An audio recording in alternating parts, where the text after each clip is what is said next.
Welcome to the Fox 25 Sports Wrap, the Saturday edition tonight. We're closer to finding out who the Pats get in the playoffs. I'll explore that. Plus, I'll reintroduce you to Pats running back Steven Jackson. But first, it's the Killer Bees on the road in Ottawa taking on the Senators. And it was also the return of Brad Marchand.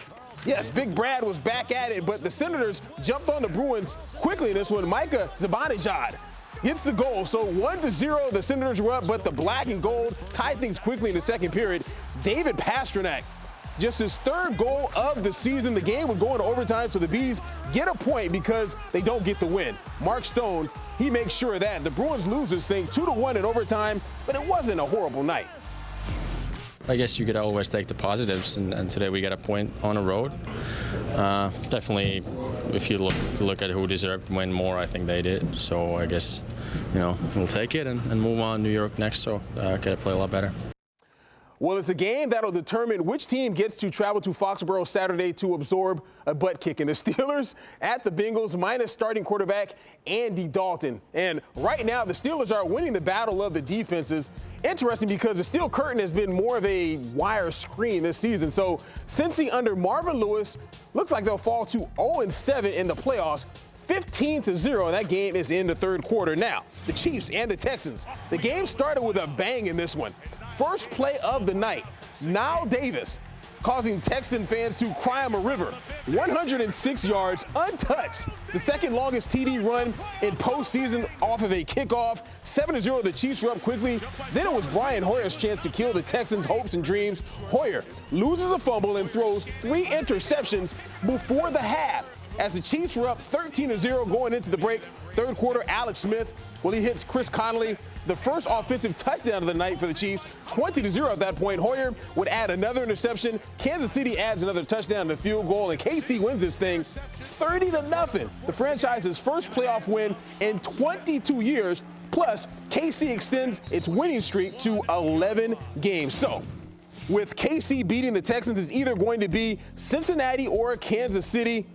Here's the tail of the tape for the two potentials in Foxborough. The Bengals won the AFC North with an impressive 12-4 record. Their D is tough, and their offense is, it's okay, even without Andy Dalton, while the Chiefs, who started the season 1-5, have now won 11 straight. That's really amazing. 11 straight games, and they also have a formidable defense, and their offense is just a little bit worse. But again, since he comes here, if they beat Pittsburgh, but if the Steelers win, KC is coming to Foxborough. So, the last time the Patriots and the Bengals met, it was 2014. Gronk had 100 yards receiving with a touchdown, while Stephen Ridley, he had a touchdown, 113 yards rushing. Plus, the Pats' D was stellar. Tom Brady got a nice spike as well.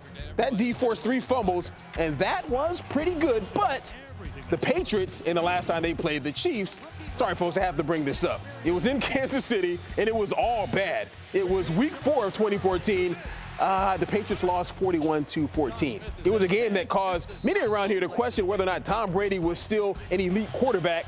TB12, 159 yards, 2 picks, 1 lost fumble. He had a touchdown throwing. So I bet Tom Brady, being the competitor that he is, I know a team he wants to play. I bet you it's the Kansas City Chiefs. Now, this season, injuries have spread across the Pats like Patriot Place had an outbreak monkey on site. Starters, reserves, dropping like flies, but not Rob Ninkovich. Nick, the Patriots Iron Man, has played 114 straight games. Nink hasn't missed a game since week 11 of 2009. Now, for a player who made 2 stops before finding a home here in New England, Ninkovich has been as durable as a 57 Chevy. Very durable, very dependable, yeah. Which, look, durability is more important than ability in this league. And, not only has not missed a game, he's barely missed a practice. He's out there, every day, and so that builds the communication and consistency with your defense, with his teammates, with everything. It's a guy that you just don't even think about not being out there because, he's always out there. Early in my career, I couldn't stay on the field for consecutive games, so, just taking pride in the fact that, I try to be there every game, and so I can be reliable and go out there and do my job. So again, I think that it's just having that mental toughness and trying to push forward, and now it's focus on playoffs. been focusing on that beard. His beard game is tight. Still a great opportunity for the players to get healthy in the bye and come back firing on all cylinders. And the Pats' 9 byes, they're 8-1 in the divisional round. All 6 Super Bowl appearances and wins have come after an opening round bye. Now, the Pats' lone loss in 2011, the season the Patriots defense couldn't stop a nosebleed. Now, for all of you that can't wait for the Providence-Boston College hockey score, that's just around the corner. Plus, my introduction to running back Steven Jackson as Coach Belichick and teammates give us the lowdown on Jackson as he learns the Patriot way. Stick around. You're watching Fox 25 Sports Wrap.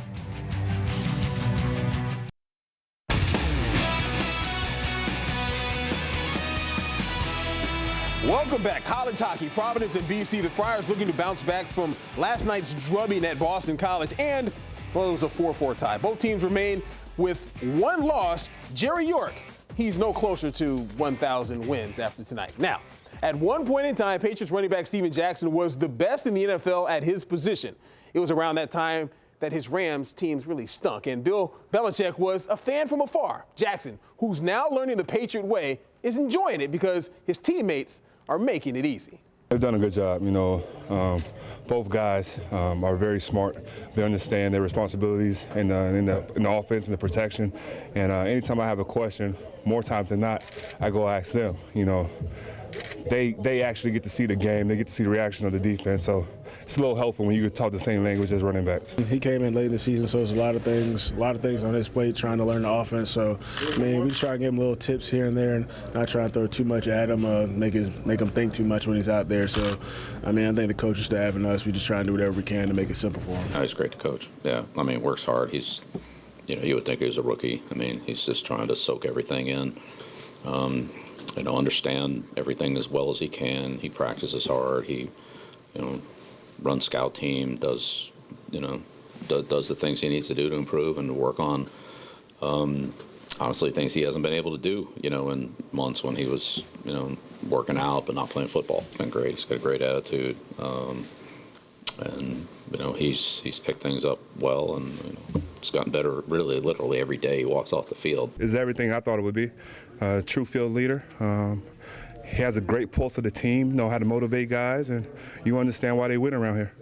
I understand as well. Some NFL news: the Dolphins have their man, and it's not Dan the Man Campbell, but Adam Gase. Gase goes to Miami from the Bears, where he was the offensive coordinator this past season. And the Seahawks, well, they start their run at making 3 straight Super Bowls, but they'll do it without beast mode. Marshawn Lynch ruled out. Now, this after Pete Carroll had hinted Lynch might return from a sports hernia.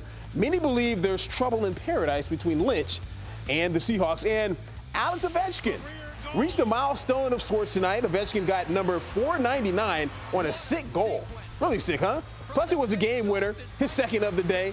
And the Capitals, they won that game in overtime. Not a bad way to get number 499. Now, there's no real news for the Celtics as they return tomorrow versus Memphis, but there is news of former Celtics guard Jordan Crawford. All Crawford did was score 72 points. Yeah, just 72 points on 25 of 52 shooting. That's really crazy, but it's even weirder. Crawford's God Lions in China, they still lost. He did have 41 in the NBA game, so he is a shooter. So, folks, that does it. Thanks to super producer Michael Dyer, who's smiling after today's games. I'm Bryan Salmond saying good night.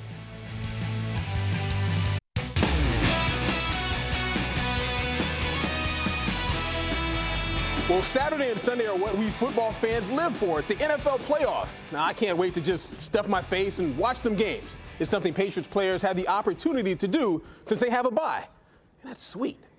You sit back and enjoy the games, pop a little sports drink, not no pop or soda, lay back, watch the games. It's always cool to see other games go down and just enjoy them. Of course, I mean, anytime football's on, I watch it. I'm going to watch every game that goes on this weekend. It's not often that you get a chance, unless it's a Thursday night or a Monday night game, you get to watch other teams play without watching it on the team edits. So, it's going to be a pleasure. It's going to be good to see.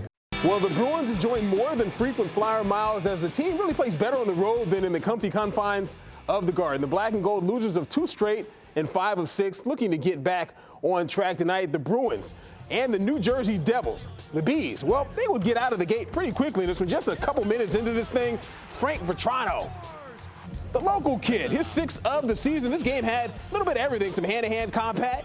Zach Ronaldo, Jordan Tutu. Tough guy with a name like Tutu.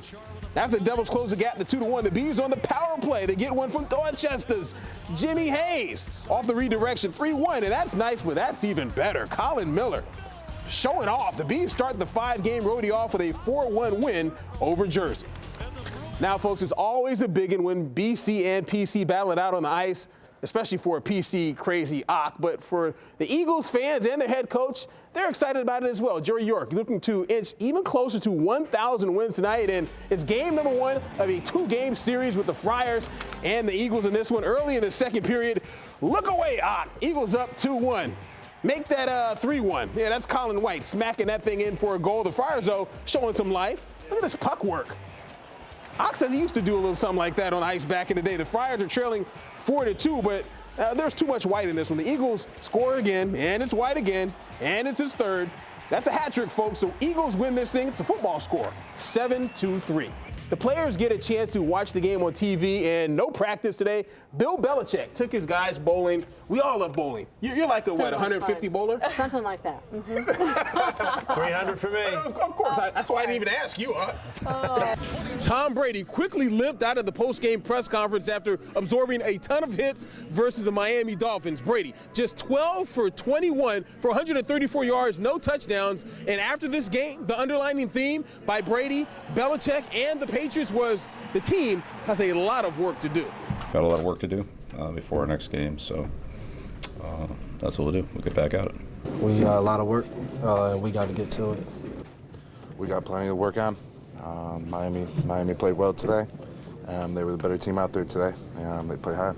We just got to play well in 2 weeks from now. That's all that really matters. It's going to be one game. We got to play well. I mean, that's what the whole season's going to come down to. Nothing over the last 6 weeks is going to matter.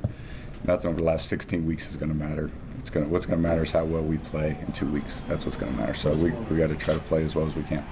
And it's not only about getting guys back, but keeping the main ones healthy, i.e. Tom Brady, who absorbed a lot of hits versus the Dolphins.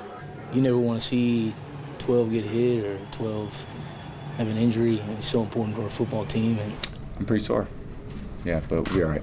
Yeah, I mean, they guys tough as nails, man. I mean, there's the one thing I know about him after playing with him for 8 years. Not too many dudes tougher than him. The Patriots finished the 2015 season losing 4 out of their last 6 games, but I'm going to go ahead and keep the glass half full and just remind everyone that at least they have a bye in the first round of the playoffs. In Miami, Florida, Bryan Salmond, Fox 25 Sports. With the Patriots on a bye week, the mantra coming from many of the players inside the locker room is they're getting an opportunity to shore up some bumps and bruises. And no Patriot is more excited about that opportunity than Rob Gronkowski. A bye week, I mean, definitely want to take advantage of what you can, getting your body right, working out, getting stronger, staying condition-wise, just the excitement, being here together with the team and getting right. And while Gronk is getting healthy, players like Steven Jackson and Akeem Hicks, 2 guys who weren't on the Patriots roster to begin the season, are getting better. Jackson scored his first touchdown in a couple years, while Hicks has 3 sacks, and both are excited about the opportunity to play in the playoffs. It's been a long time. It's been a long time. So, my last time I appeared in a playoff game was 2005. So you don't forget the feeling, but at the same time, all things considered, it's been a long time. It's an awesome culture here. It's something that I noticed from my first day in the door. There were guys that were welcoming me with open arms and making me just feel a part of the team instantly. So, it has to be a great culture to have that. So I appreciate it, and it's everything that you would imagine it is here. So, running back James White and Gronk both told me that they're excited to sit on the couch and watch and just enjoy football this weekend and not have to worry about which team is coming to Foxborough next week. In Gillette Stadium, Bryan Salmond, Fox 25 Sports. Head coach Bill Belichick put the onus on himself, causing no confusion to why Matthew Slater told the officials that the Patriots wanted to kick in overtime. So we thought that was the best thing to do. There wasn't any confusion. Yeah, looking at field position. There wasn't any confusion. Just to answer that same question, there was no confusion. It wasn't like we were tracking it up and down the field, It's not like it's certainly an easy decision, and I think we all have confidence that whatever coach decides, we got to go out there and do our job and do the best we can because he's trying to do whatever he thinks to help us win. mainly because the Patriots' offense was the cause for the loss, giving up 428 total yards while only gaining 284 themselves and going 1 for 10 on third down. Obviously, the Jets are a good defensive team. We didn't really do much offensively. We had 200 yards in them probably halfway through the fourth quarter. So we didn't stop the run very well, didn't move the ball very well, couldn't score. So just didn't do enough things to win. And once again, injuries play a huge part, but Tom Brady isn't making any excuses. We've had, 6 or 7 weeks where, critical players have gone out for extended periods of time. So I don't think anyone's feeling sorry for us. I would say that. In the meantime, you just got to keep individually trying to get better on the practice field and the game, see what you can do better, because you never know whose number is going to be called, in the playoffs. So we all got to, keep working hard, see what we can accomplish. This week in practice, ultimately we got to go win next week. That's a huge game for us. And then you got time to try to improve, and then be at your best, 2 weeks into the playoffs. That means it goes down to the final game of the season as the Patriots look to secure home field advantage throughout the playoffs.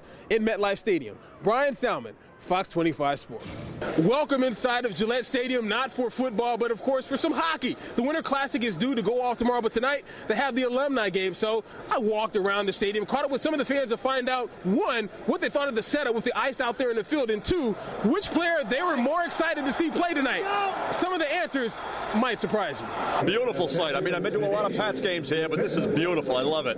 And how about the alumni game? Getting a chance to see guys like Cam Neely and Ray Bork? Oh, I grew up watching these guys every single night on TV. I love this. I got to admit, this was emotional watching these guys come on the ice. It really was. Cam Neely, I have to say, is my favorite from back then. I thought Santa Claus had a white beard. No. He's all about hockey because he likes it because it's cold. Santa loves hockey. Does Santa Claus love the Habs? He's more a Bruins fan, to be honest with you, but he respects the Habs. Thank you, gentlemen, very much. I appreciate it. What'd you think about Santa Claus' beard? It looked a little bit dirty and dingy to me, but coming up at 6 o'clock, we'll have highlights of the alumni game, and in sports, we'll have some Patriots news as well. Inside Gillette Stadium, Bryan Salmond, Fox 25 News. Welcome to beautiful and warm Miami, Florida, where the New England Patriots have been for some time, choosing to escape all the hectic activities over in Foxborough due to the Winter Classic. So they're preparing for the final regular season game of the season with the Miami Dolphins. Now, they need a win, of course, to secure home field throughout the playoffs, and that will be difficult with the fact that the Patriots have so many guys that are injured. Guys like Chandler Jones, Sebastian Vollmer, Dante Hightower, and of course, Julian Edelman. So it really begs the question, how important does Bill Belichick think that home field is throughout the playoffs? Well, Tom Brady, he spoke on that subject. I think it's better to win this game than to lose this game, because you obviously love to always play at home just because communication and so forth. But, all those games, whoever wins in the playoffs is the team that plays the best on that day, not whether home or away, or it's going to be who plays the best. So I think this game is really important for us because, it's a great goal for us to be the number one seed. There's only one team that gets the number one seed. It's great if you're that team because it means you've done things better than anybody else over the course of the season. And we put ourselves in a good position, and hopefully we can go finish strong. So it's the New England Patriots and the Miami Dolphins inside of beautiful Sun Life Stadium at 1 p.m. And, of course, the Patriots are looking to finish off the 2015 regular season with a 13-3 record. In Miami, Florida, Bryan Salmond, Fox 25 Sports.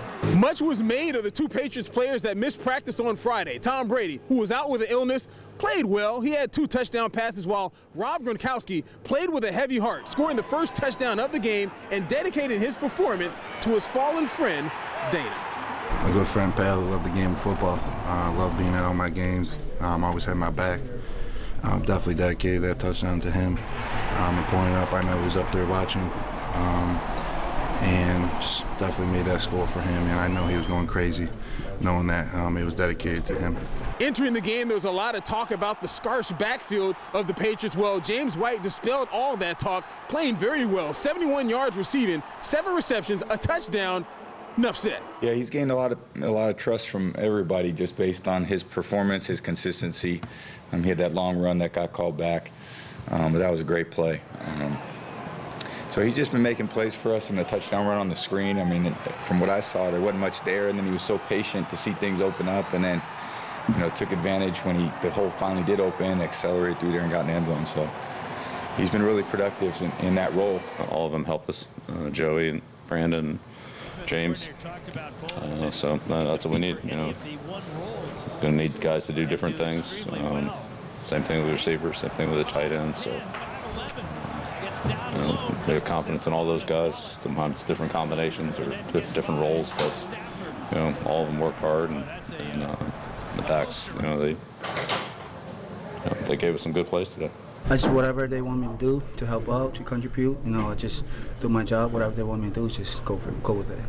That's the final regular season here in Foxborough. Up next here will be the Winter Classic between the Canadiens and the Bruins. But for the Patriots, they move on to the road to take on the New York Jets in New Jersey. In Foxborough, Bryan Salmond, Fox 25 Sports.